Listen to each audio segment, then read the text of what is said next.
Ikatan Persaudaraan Haji Indonesia (IPHI) Aceh Tengah tahun 2024 melaksanakan silaturahmi dengan Kementerian Agama Kabupaten Aceh Tengah pada Senin 29 Juli 2024. Perwakilan IPHI 2024 Karimanca menyampaikan apresiasi kepada panitia penyelenggara haji, khususnya Kementerian Agama Kabupaten Aceh Tengah, yang sukses dalam menjalankan penyelenggaraan ibadah haji tahun 2024. Bapak Ibu, alhamdulillah perjalanan ibadah haji kami berjalan sukses.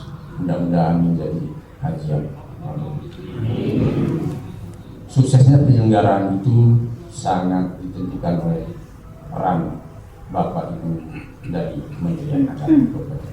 Mulai dari manasik menyemangati kami, karena sebelumnya kadang-kadang kayak mana nih, bunga isu, tapi dengan bekal informasi yang disampaikan itu menyemangati.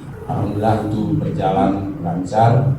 Mantan Sekretaris Daerah Kabupaten Aceh Tengah itu berharap silaturahmi haji 2024 terus berjalan dengan baik. Sebelumnya, Kepala Kantor Kementerian Agama Kabupaten Aceh Tengah Wahdi menyampaikan dari 155 jemaah haji Kabupaten Aceh Tengah, 1 diantaranya meninggal dunia atas nama Muhammad Umar Ardi.